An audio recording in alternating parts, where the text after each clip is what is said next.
Nas longas horas em que permaneceu em silêncio diante de sua derrota na eleição, Bolsonaro fez várias reuniões. Passaram pelo Palácio do Planalto os comandantes das Forças Armadas e, ao que tudo indica, até o diretor da Polícia Rodoviária Federal.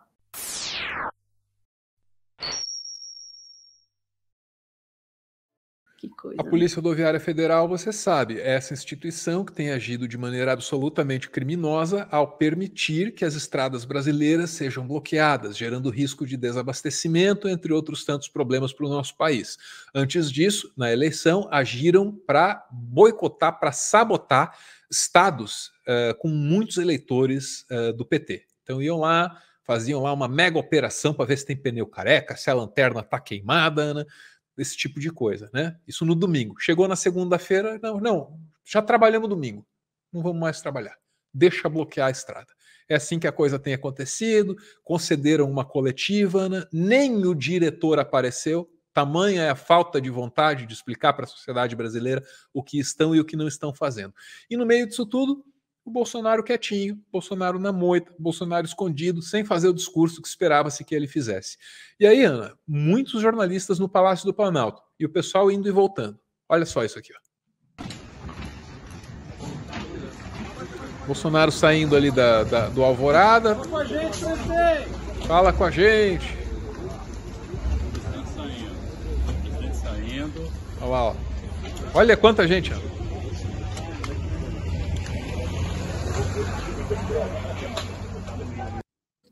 O Bolsonaro estava num dos carros pretos ou na ambulância? Num dos carros pretos, eu presumo. Ana, depois disso, claro, o Bolsonaro foi lá, fez aquele discurso dele de 2 minutos, tal, mas muita informação rolou nessas 40 e tantas horas. No chat, quero agradecer, me informaram que foi 44, obrigado. Nessas 44 horas de ausência do Bolsonaro, muita informação importante rolou. Ele estava recebendo gente direto no Palácio. Bora para o UOL, na tarde de hoje, antes do discurso do Bolsonaro, porque a Fabíola conversa com o repórter do UOL que está em campo, e teve umas visitas interessantes no Palácio. Também o silêncio do presidente Jair Bolsonaro. De novo, isso foi antes do Bolsonaro se pronunciar no final da tarde do dia 1º de novembro, tá? Ele que está há mais de 40 horas sem falar a respeito do resultado das eleições. Nós estamos em contato neste momento, inclusive, com o repórter Felipe Pereira, que está lá em Brasília, acompanhando essa situação. Há mais de 40 horas, o presidente Jair Bolsonaro não reconhece o resultado das urnas, está neste momento reunido com o ministro da Defesa e também com o representante da Aeronáutica. O Felipe Pereira tem informações para a gente a respeito disso. Olá, Felipe. Boa tarde. Boa tarde, Fabíola. Tudo bem? Como você disse, o presidente faz algo inédito, que é não reconhecer o resultado das eleições, não se pronunciar, não se dirigir à população depois que o resultado é proclamado. E aqui a situação é muito parecida com a de ontem. Por volta das 7h30, o senador Flávio Bolsonaro chega no Palácio do Alvorada, vários ministros vão e voltam, os comboios chegam e partem. Como você falou, o ministro da Defesa esteve aqui, o comandante da Aeronáutica esteve aqui também. O comandante da Aeronáutica esteve reunido com o presidente por cerca de 1h30. Ele chegou no carro oficial, entrou, e apesar de tudo isso, a previsão, por enquanto, é de que o presidente não há uma data, não há uma confirmação de que ele vá se pronunciar.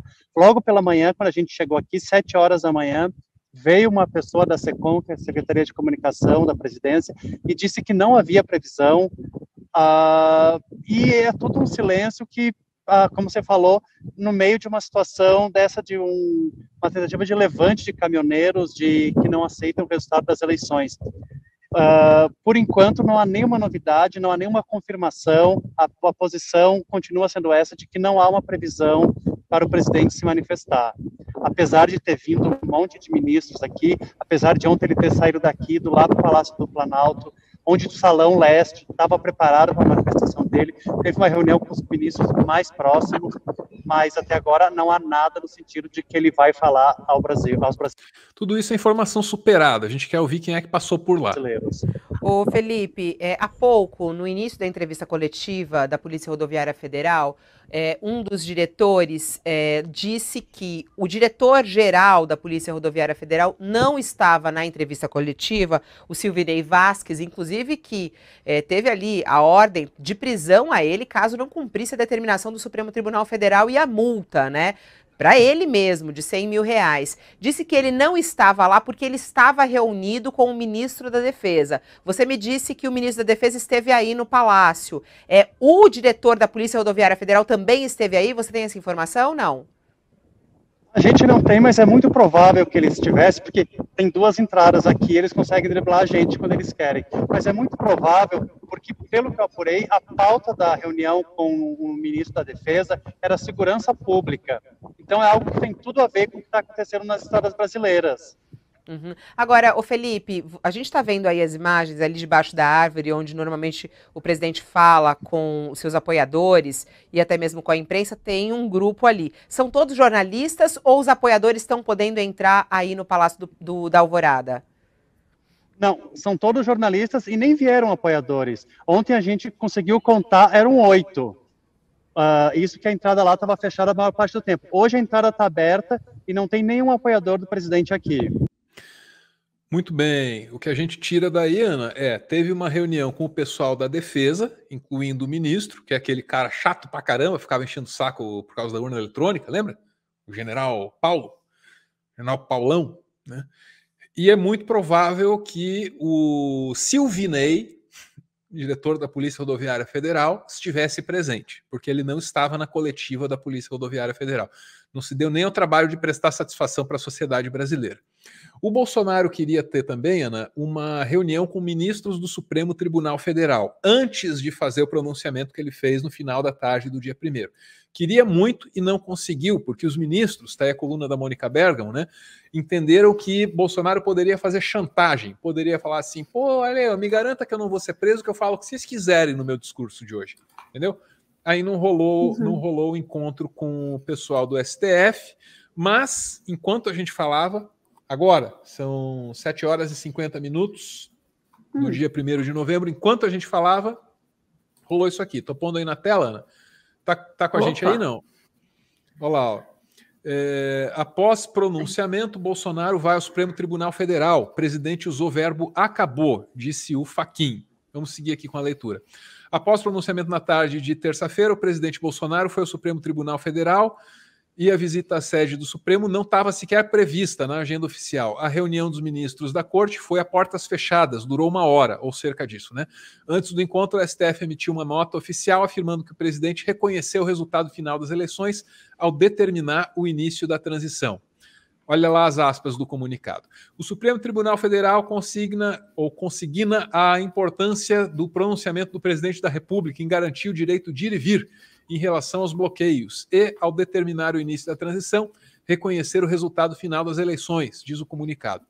Aí, depois da reunião, o ministro Fachin, que é aquele que fala que nem um padre, assim, sabe? Devagar e tal, conversou com a imprensa. O magistrado disse que o Bolsonaro usou o verbo acabar no passado ao se referir à eleição. Olha lá as aspas lá. O presidente da República utilizou o verbo acabar no passado. Ele disse acabou. Portanto, é olhar para frente. Muito bem. Então aí então as informações do G1, a reportagem completa, claro, fica lá disponível para quem quiser ler. Ana. Sabe que no discurso do Bolsonaro me chamou mesmo a atenção o uso do tempo passado. Eu fiquei pensando nisso, acabei não comentando quando a gente falou do discurso. Ele, principalmente acho que na segunda metade do discurso, ele começa a falar sobre a direita no Brasil se consolidou, nós conseguimos grandes líderes, e é tudo no passado, tudo assim, né, dizendo, quase como dizer assim, perdemos, né, mas aí fizemos aí um grande trabalho, nos consolidamos aqui, tá, valeu, né, tudo no passado. E aí acho interessantíssimo que na conversa com o Fachin também tenha sido esse mesmo tempo que tenha chamado a atenção dele, né? Ele dizer acabou. Acho interessante, mas, de novo, não acho que seja motivo para baixar a guarda. Não dá para baixar a guarda com o Bolsonaro, entende? A gente tem aí muita experiência com ele para ficar tranquilo, assim, aquela coisa, só acredito vendo, né? Mas sobre as visitas dos militares também, e do cara da Polícia Rodoviária Federal, né? Também é um tipo de estratégia que o Bolsonaro vem usando, né? Olha que eu sou amigo dos militares, hein? Olha quem são meus amigos, hein? Eles são próximos de mim, fazem reunião comigo e tal. É algo para se prestar atenção, porque, afinal de contas, isso declaradamente é o que Bolsonaro o tempo inteiro acenou com a possibilidade de golpe militar. Aliás, ele sonha com golpe militar desde que acabou o último golpe militar, ele sonha com um novo golpe militar, tá? O desejo, a fantasia dele é um golpe militar o tempo inteiro. Dito isso, ele tenta demonstrar aí as suas conexões e tenta articular alguma coisa, suponho mesmo, né, que ele vá tentar articular alguma coisa. O que ele precisa lembrar é que entre os amigos dele também tem uma senhora que andou tentando um golpe aí no outro país e não deu certo, né? E o que é que deu errado ali? E o que é que no Brasil também está acontecendo? O governo eleito democraticamente nas urnas tem o apoio internacional. Então não adianta ele dizer também, eu tenho amigos no exército, né? A percepção internacional é inteira, unânime. Tem o cara da Hungria, né? Enfim, mas em peso.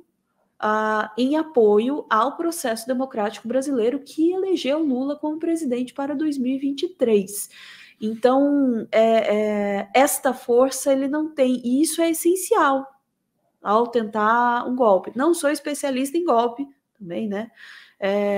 Então, especialistas em golpe, por favor, discordem se necessário, mas é um fator de relevância que o Brasil de Bolsonaro não tem, né? E fica aí a lembrança, né, da amiguinha que ele tem ali, Janine, né, o nome dela, que andou tentando uma coisa assim e se deu mal. E ele já mencionou, né, a Janine Áñez em mais de um discurso. Não acabarei como ela. Ele lembra dela com frequência. Bom, Ana, aliás, por falar em acabar como ela, ele também tem aquele célebre discurso em que ele diz que ele só sai da presidência. Como é que é? Não, só tem 3 possibilidades, né, para ele depois da eleição: ser vitorioso, sair morto ou preso. Vitorioso ele já não foi.